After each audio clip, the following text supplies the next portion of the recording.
Hello guys, Radhe Radhe. AS Rajgyan channel में आप लोगों का हार्दिक स्वागत है। तो कल हमने राजस्थान में 1857 की क्रांति का पार्ट फर्स्ट कंप्लीट कर लिया था और उसी श्रृंखला में आज हम उसका पार्ट 2 करने जा रहे हैं और आज इसे कंप्लीट करने का प्रयास रहेगा। तो कल हमने नीमच का विद्रोह कंप्लीट कर लिया था और आगे चलते हैं। तो देखिए नीमच के जो सैनिक है ना, नीमच के सैनिक थे, उन सैनिकों ने 5 जून 1857 को देवली टोंक छावनी लूटी। ये देवली टोंक छावनी कहाँ थी? टोंक के अंदर देवली थी, छावनी लूटी और दिल्ली की ओर चले गए। तो हम कह सकते हैं कि देवली की क्रांति 5 जून 1857 को हुई। देवली की क्रांति कब हुई? 5 जून 1857 को। नीमच के सैनिकों ने ही की थी। ओके, अब चलते हैं आगे। एक देखते हैं, नोट देखते हैं। जॉर्ज पैट्रिक लॉरेंस है ना, ने मारवाड़ के महाराजा तख्त सिंह को एक पत्र लिखकर सहायता मांगी। किसके लिए, क्यों सहायता मांगी? जो राजपूताना रेजिडेंसी थी ना माउंट आबू में, उसकी सुरक्षा के लिए सहायता मांगी तख्त सिंह से, मारवाड़ के महाराजा। अब चलते हैं, नेक्स्ट है एरनपुरा का विद्रोह। देखो एरनपुरा में दो तरीके से विद्रोह हुआ। देखो, एक तो एरनपुरा के सैनिकों ने विद्रोह किया और एरनपुरा के अंदर विद्रोह कब हुआ? सैनिक प्लस वहाँ के लोगों द्वारा मिलकर, स्थानीय लोगों द्वारा मिलकर वो हुआ 23 अगस्त 1857 को।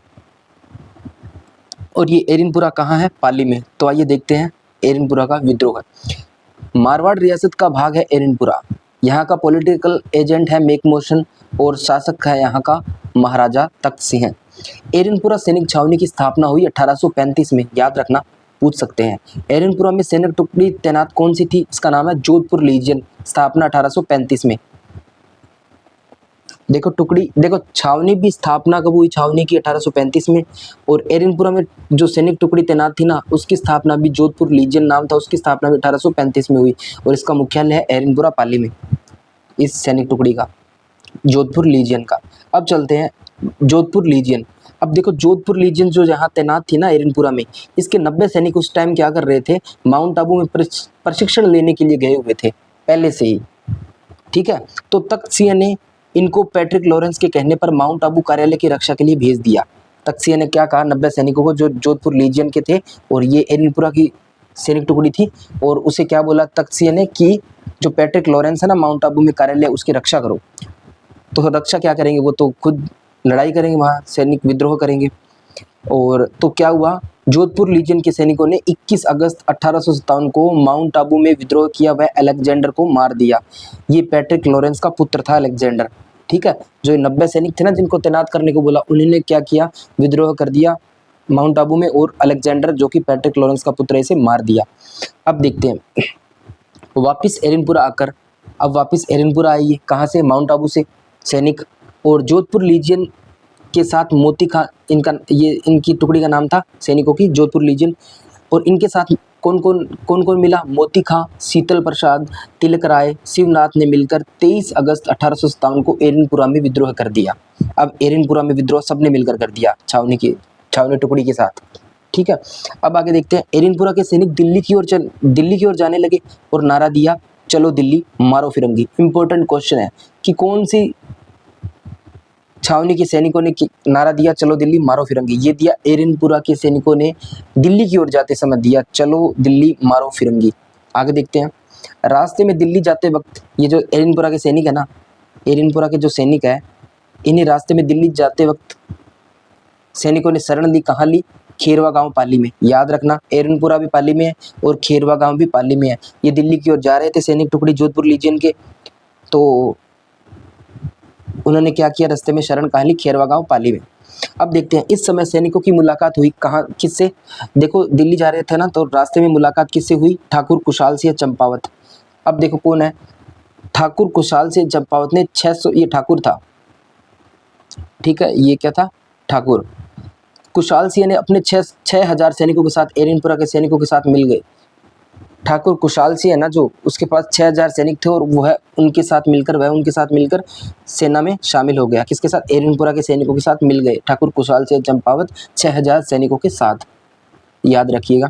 अब आगे चलते हैं। महाराजा तख्त सिंह ने अपने किलेदार ओनार सिंह। अब ये आ जाता है महाराजा तख्त सिंह का किलेदार कौन था? ओनार सिंह। इंपॉर्टेंट क्वेश्चन है, एक बार एग्जाम में आया हुआ है सेकंड ग्रेड के। को एरनपुरा सैनिकों का वह जोधपुर लीजियन सैनिक टुकड़ी का दमन करने को भेजा। ओनार सिंह को कहाँ भेजा? एरनपुरा सैनिकों सैनिकों का व जोधपुर लीजियन सैनिक टुकड़ी का दमन करने के लिए भेजा। मतलब इसको गुस्सा आया, किसको? मारवाड़ का जो शासक था ना तख्तसिंह, इसको गुस्सा आया तो उसने अपने किलेदार उनार सिंह को, जो एरिनपुरा के सैनिक और जोधपुर लीजियन सैनिक टुकड़ी है ना, उसका दमन करने के लिए भेजा। अब देखो बिथोड़ा का युद्ध होता है, ये सबसे इंपॉर्टेंट युद्ध है। ये दो युद्ध होंगे यहाँ पे, अब याद रखना आप, सबसे इंपॉर्टेंट होगा। एक तो होगा बिथोड़ा का युद्ध। किसका होगा? बिथोड़ा का युद्ध। बिथोड़ा का युद्ध, ये बिथोड़ा नामक स्थान है पाली में। कब होता है बिथोड़ा का युद्ध? 8 सितंबर 1857, डेट इंपॉर्टेंट है। और किस किस के मध्य होता है? देखो, ठाकुर कुशाल सिंह चंपावत व एरिनपुरा के सैनिक, इसमें जोधपुर लीजियन के सैनिक ही थे, क्योंकि एरिनपुरा में जोधपुर लीजियन सैनिक टुकड़ी तैनात थी, तो एरिनपुरा के सैनिक के नाम से बोल सकते हैं इनको अपने। और ठाकुर कुशाल सिंह था, और इसके जो सामने कौन थे? एक तो उनार सिंह किलेदार था, और एक मारवाड़ की सेना थी। मारवाड़ वो तख्त सिंह वाली सेना, और कुशल राज सिंह भी सेनापति था, किसका? तख्त सिंह का। और हितकोट ये अंग्रेज अधिकारी था कोई, ठीक है। तो इस साइड तो दो ही पक्ष होंगे, कौन कौन से? एक एरिनपुरा के सैनिक और एक ठाकुर कुशाल सिंह, और इस साइड में 4 पक्ष हो गए, कौन कौन से? उनार सिंह मारवाड़ की सेना, और कुशल राज सिंह भी जो सेनापति था तख्त सिंह का, और हितकोट ये अंग्रेज अधिकारी था। तो अब देखते हैं परिणाम क्या निकलते हैं। परिणाम यही निकलते हैं कि ये जो इधर वाला पक्ष थे ना, जिसमें 2 पक्ष थे, ये विजयी हो गए, ठाकुर कुशाल सिंह और एरिनपुरा के सैनिक, और ये हार गए। अब देखते हैं मारवाड़ की सेना पराजित हुई है, तो अपने को पता है, बता दिया मैंने अभी जस्ट। अब युद्ध होता है चेलवासा का युद्ध। वो कब हुआ था? वो 8 सितंबर को हुआ, और 10 दिन बाद में चेलवासा का युद्ध होता है, ये भी पाली के अंदर है। पहले बिथोड़ा का होगा, पहले बिथोड़ा को तोड़ा और फिर चले गए। पहले बिथोड़ा को तोड़ा फिर चले गए, ये ट्रिक से ऐसे याद कर सकते हो आप। तो अब हुआ चेलवासा का युद्ध, ये भी पाली में ये स्थान 10 दिन बाद हुआ, राइट, 18 सितंबर 1857 को। अब देखते किस किस के मध्य हुआ ये युद्ध। ये युद्ध हुआ ठाकुर कुशाल सिंह चंपावत प्लस एरिनपुरा के सैनिक थे, और इनके सामने कौन थे? अंग्रेज थे। अंग्रेज में कौन कौन थे? पैट्रिक लॉरेंस थे, और एक मारवाड़ का पीए कौन था? मेकमोसन। पैट्रिक लॉरेंस तो यहाँ से भाग गया, और इसका क्या हुआ? देखो, मारवाड़ का जो ये है ना पॉलिटिकल एजेंट मेकमोसन, अब मेकमोसन का सर काटकर आहुआ के किले के बाहर टांग दिया। याद रखना, मेकमोसन का सिर काटकर आहुआ किले के बाहर टांग दिया। ये शव नहीं है, ये सर होगा, ये इसको सर कर लेना। सर काटकर आहुआ किले के बाहर टांग दिया। अब ऐसे पूछते हैं कि मेकमोसन की समाधि कहाँ बनी हुई है? मेकमोसन की समाधि तो बनी हुई है आहुआ में, आहुआ नामक स्थान में, जो पाली में है, और यहाँ मेकमोसन की समाधि है। और इसी समाधि को किस नाम से जाना जाता है? ऊंट की समाधि कहते हैं। जो मेकमोसन की समाधि है ना आहुआ पाली के अंदर, उसे ऊंट की समाधि के नाम से भी जाना जाता है, ठीक है। अब आगे चलते हैं। अब इसमें परिणाम क्या निकला कि अंग्रेज पुनः पराजित हुए। ये अंग्रेज है ना, ये दोबारा हार गए। पहले वाले में भी हार गए थे, यहाँ पे भी हार गए, और यहाँ भी हार गए। और जो ठाकुर कुशाल सिंह चंपावत वाले हैं, ये इधर भी जीते थे और इधर भी जीते थे, याद रखना। तो हम बिथोड़ा भी जीते और चेलवासा भी जीते। अब आगे चलते हैं कि एरिनपुरा के सैनिक है ना दिल्ली की ओर जा रहे थे। नारनौल हरियाणा, नारनौल नामक स्थान है हरियाणा में। यहाँ क्या हुआ? 16 नवंबर 1857 को अंग्रेज अधिकारी गराड था, क्या? गराड ने एरिनपुरा सैनिकों को पराजित कर दिया। देखो, एरिनपुरा में जीते सैनिक, उसके बाद में क्या हुआ? बिथोड़ा में जीते, चेलवासा में जीते, और उसके बाद में क्या हुआ? अंततः नारनौल हरियाणा नामक स्थान में गराड नामक अंग्रेज अधिकारी ने क्या किया? सैनिकों को पराजित कर दिया। अब इधर देखते हैं ठाकुर कुशाल सिंह चंपावत के साथ क्या हुआ। कुशाल सिंह चंपावत ने क्या किया? अपने भाई पृथ्वी सिंह को आहुआ सौंप दिया। आहुआ का किला किसे सौंप दिया? ठाकुर कुशाल सिंह चंपावत ने अपने भाई पृथ्वी सिंह को। अब कुशाल सिंह चंपावत ने कोठरिया के रावत जोध सिंह के पास शरण ली थी। मोस्ट इंपोर्टेंट क्वेश्चन है, कम से कम 3 या 4 बार एग्जाम में पूछा गया है, टीचर के एग्जाम में। Grade first, I think grade first में पूछा गया है, और रीट लेवल सेकंड में। तो ये क्या था कि जो ठाकुर कुशाल सिंह है ना, इन्होंने आहुआ का किला अपने भाई पृथ्वी सिंह को सौंप कर कहाँ शरण ली? तो इसने कोठरिया के रावत जोध सिंह के पास शरण ली। इंपॉर्टेंट क्वेश्चन है। अब ये देखो, दिल्ली में जो जीजी था ना, जीजी मतलब गवर्नर जनरल, वो कौन था उस समय? Lord Canning. 1857 की क्रांति के समय दिल्ली का गवर्नर जनरल था लॉर्ड कैनिंग। तो इसने क्या किया? इसको गुस्सा आया, इसने क्या किया? दिल्ली से कर्नल होम्स को आहुआ भेजा। और आहुआ क्यों भेजा कि क्योंकि वो जो किला था ना उसको आज़ाद करवाना था पृथ्वी सिंह से। तो 20 जनवरी 1858 को होम्स ने आहुआ पर आक्रमण किया 20 जनवरी को, और 4 दिन बाद 24 जनवरी 1858 को होम्स ने आहुआ पर अधिकार कर लिया। तो ये याद रखना कि कैनिंग ने दिल्ली से किस अंग्रेज अधिकारी को भेजा आहुआ के किले पर अधिकार करने के लिए? अंग्रेज अधिकारी नाम क्या था? होम्स। ठीक है, 20 को भेजा और 24 को अधिकार कर लिया जनवरी में। अब देखते हैं ठाकुर कुशाल सिंह चंपावत, इसके बारे में थोड़ा देख लेते हैं। ठाकुर कुशाल सिंह चंपावत, तो अब देखिए ये क्या थे? आहुआ के ठाकुर थे, आहुआ पाली के ठाकुर थे। आहुआ पाली का विद्रोह किया, आहुआ का विद्रोह किया 1857 में। कौन सा विद्रोह किया? आहुआ का, मतलब आहुआ की जो क्रांति हुई थी ना, ऐसे सोचना, आहुआ का विद्रोह नहीं, आहुआ की जो क्रांति हुई थी 1857 में, 1857 के युद्ध में आहुआ की जो क्रांति हुई थी ना, उसमें भाग लिया था किसने? ठाकुर कुशाल सिंह चंपावत ने। कुलदेवी इनकी कौन सी है? ठाकुर कुशाल सिंह चंपावत की सुगाली माता। अब सुगाली माता के बारे में थोड़े देखते हैं अपने फैक्ट। 1857 की क्रांति की देवी, 1857 क्रांति की देवी ये है, कौन सी? सुगाली माता। 64 योगिनी मूर्ति है इनकी। कितने योगिनी मूर्ति है? 64 योगिनी मूर्ति है, याद रखना। 10 सिर व 54 हाथ वाली देवी। इंपॉर्टेंट क्वेश्चन है कि ऐसी कौन सी माता है जो 10 सिर 54 हाथ की है? वो है सुगाली माता। मूर्ति को होम्स ने अजमेर भेज दिया। ये जो आहुआ के अंदर मूर्ति थी ना, आहुआ में सुगाली माता की, इसको क्या किया? अधिकार कर होम्स ने अजमेर भेज दिया। वर्तमान में बागड़ संग्रहालय पाली में संरक्षित है। मोस्ट इंपॉर्टेंट है, पूछ सकते हैं कि सुगाली माता की मूर्ति जो अंग्रेज अधिकारी होम्स ने 24 जनवरी 1858 को किले पर अधिकार करने के बाद में ये मूर्ति कहाँ भेज दी? अजमेर भेज दी। और बाद में वर्तमान में ये मूर्ति कहाँ संग्रहित है? ये है बागड़ संग्रहालय पाली में संरक्षित है। ठीक है, अब आगे देखते हैं। इन्होंने शरण कहाँ ली? कोठरिया के रावत जोत सिंह के पास में। 8 अगस्त 1860 को नीमच में अंग्रेजों के सामने आत्मसमर्पण कर दिया। देखो क्या हुआ कि ठाकुर कुशाल सिंह ने 8 अगस्त 1860 को नीमच में, कहाँ? नीमच में, जो राजस्थान और एमपी के बॉर्डर पे एक जगह पड़ती है, जो जहाँ पे एक 1857 की क्रांति की एक छावनी भी थी, जिसे सीमांत छावनी कहते हैं। तो 8 अगस्त 1860 को नीमच में अंग्रेजों के सामने आत्मसमर्पण कर दिया ठाकुर कुशाल सिंह ने। टेलर आयोग ने जांच में कुशाल सिंह चंपावत को निर्दोष पाया। तो अब एक चीज़ इंपॉर्टेंट याद रखनी है कि जो ठाकुर कुशाल सिंह है ना, उसकी जांच के लिए कौन सा आयोग बैठाया गया? ये था टेलर आयोग, और उसने निर्दोष पाया। अंतिम समय कहाँ बिताया उन्होंने? उदयपुर में। मृत्यु हुई 1864 में उदयपुर में। लास्ट समय उदयपुर में ही थे ठाकुर कुशाल सिंह, और 1864 में इनकी मृत्यु हो गई। तो आगे चलते हैं। अब विद्रोह आता है कोटा का विद्रोह।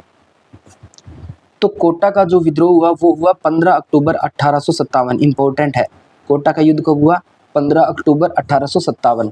जनता द्वारा विद्रोह था ये।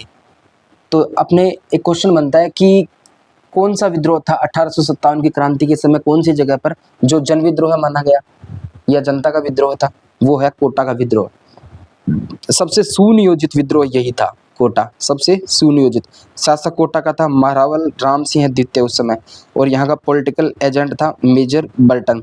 देखो आपको अगर याद करना है ना, तो देखो कोर्ट में क्या लगते हैं? बटन। तो याद रखना कोटा का पीए कौन था? Major Burton. बटन से बर्टन याद रह जाएगा। ठीक है, अब चलते हैं। मेजर बर्टन मैकडोनाल्ड नीमच के बुलावे पर नीमच चला गया। मेजर बर्टन है ना, ये कोई मैकडोनाल्ड अधिकारी होगा के बुलावे पर सॉरी, ये मैकडोनाल्ड है ना, ये नीमच का पीए था। मेजर बर्टन मैकडोनाल्ड जो कि नीमच का पीए था के बुलावे पर नीमच चला गया।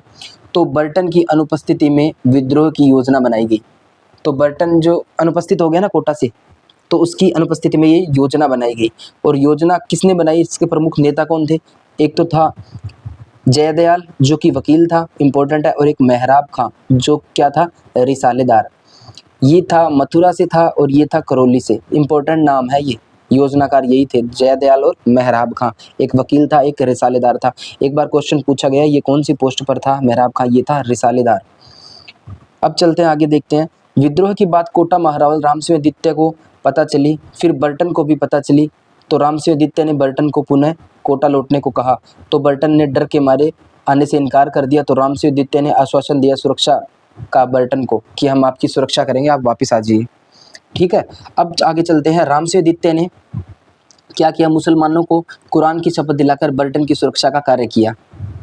मुसलमानों को, क्योंकि वो मेहराब का मुसलमान था ना, इसलिए क्या किया, रामसिंह जो शासक था कोटा का, उसने क्या किया, मुसलमानों को कुरान की शपथ दिलाकर बर्टन की सुरक्षा का कार्य किया। तब बर्टन 12 अक्टूबर 1857 को पुनः कोटा लौटा। 12 अक्टूबर 1857 को कोटा लौटा, क्योंकि इसे आश्वस्त किया गया किसके द्वारा, रामसिंह के द्वारा, कि उन्होंने कुरान की शपथ खाई है और वो तुम्हें नहीं मारेंगे मुसलमानों ने। इसलिए वह 12 अक्टूबर 1857 को पुनः कोटा आ गया। आगे देखते हैं। 14 अक्टूबर 1857 को बर्टन व रामसिंह की मुलाकात हुई।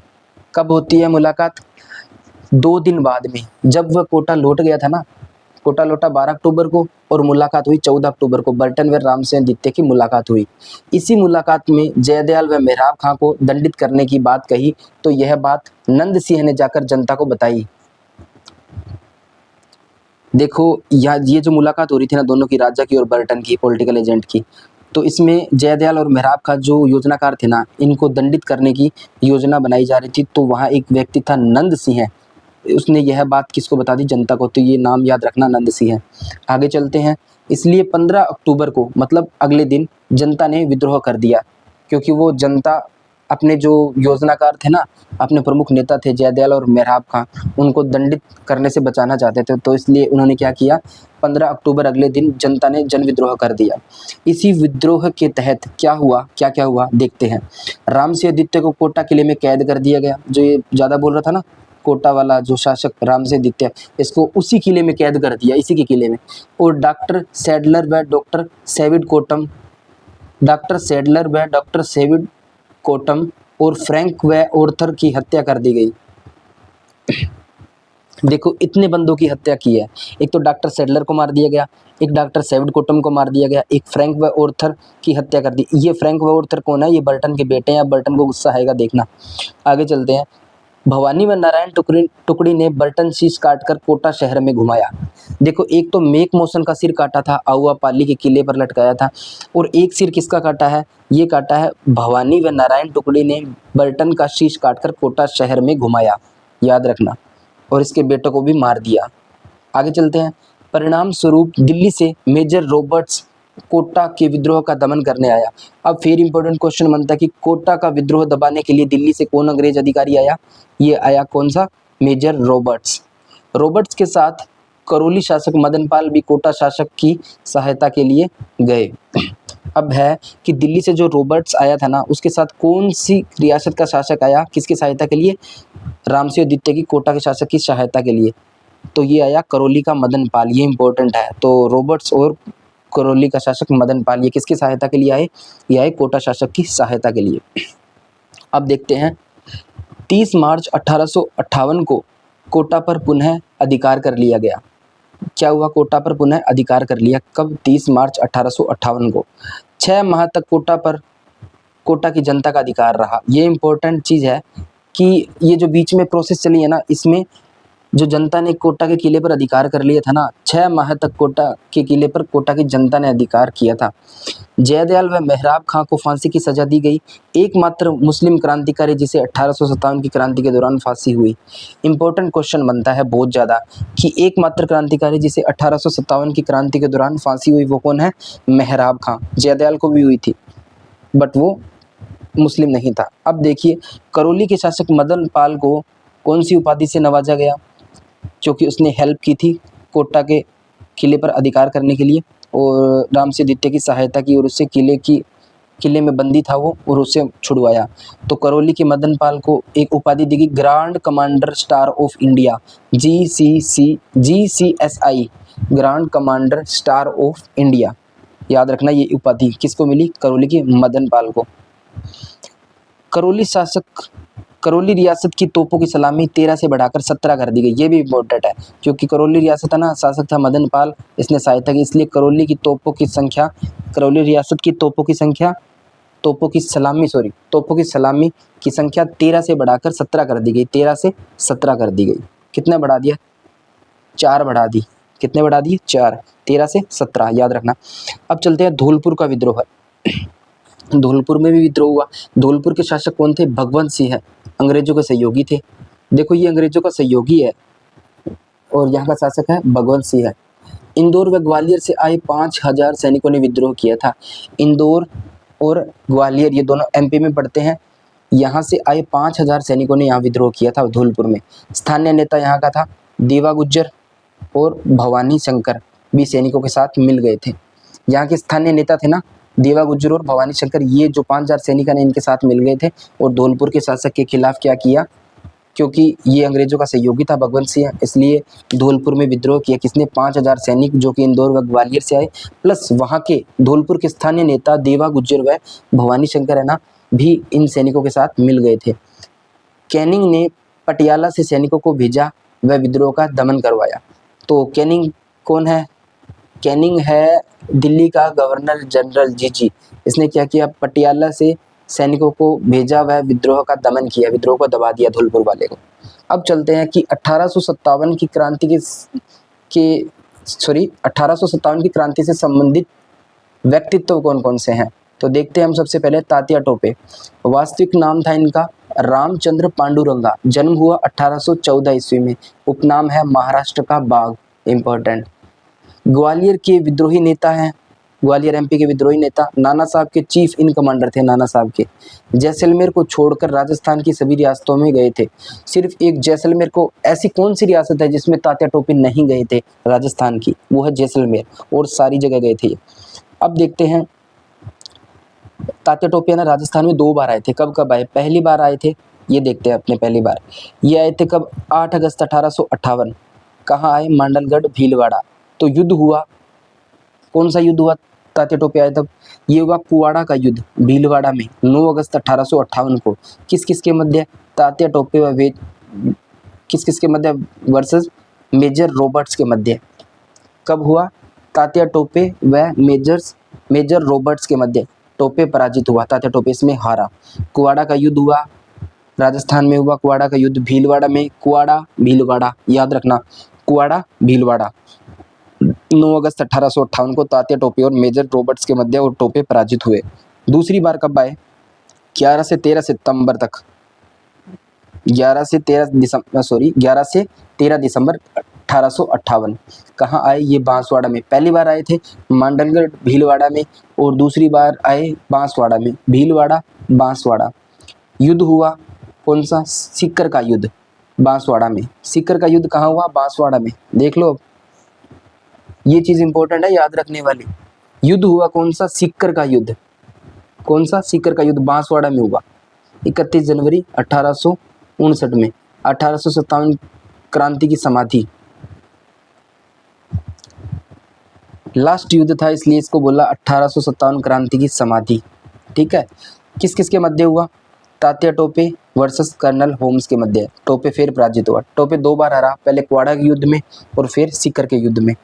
अब आगे देखते हैं। तात्या टोपे अपने मित्र मानसिंह नरूका के पास नरवर एमपी गए। क्या हुआ? तात्या टोपे अपने मित्र मानसिंह नरूका के पास नरवर एमपी आए।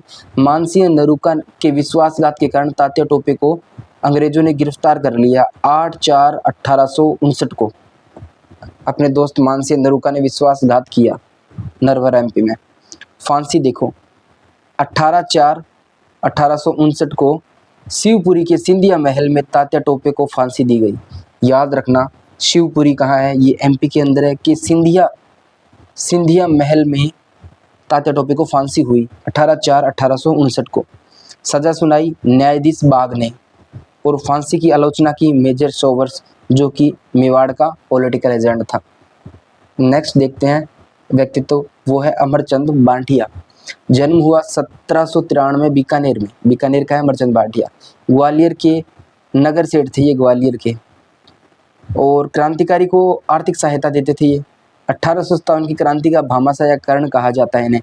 इंपॉर्टेंट क्वेश्चन है। इन्हें एक पदवी दी जाती है जिसका नाम है 1857 की क्रांति का भामाशाह कर्ण।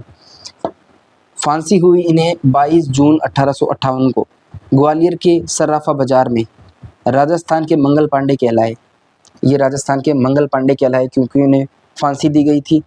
देखो इनके दो उपनाम है, एक तो राजस्थान का मंगल पांडे और दूसरा है 1857 क्रांति का भामाशाह कर्ण, क्योंकि ये आर्थिक सहायता देते थे इसलिए इन्हें भामाशाह कर्ण कहा गया है। तो हमारा टॉपिक कंप्लीट होता है राजस्थान में 1857 की क्रांति। आई होप आप सब लोगों को अच्छी प्रकार से ये समझ में आया होगा, और नेक्स्ट वीडियो के लिए आप हमारे चैनल को सब्सक्राइब कर लीजिए, और तब तक के लिए मिलते हैं नेक्स्ट वीडियो में। राधे राधे, जय श्री कृष्णा।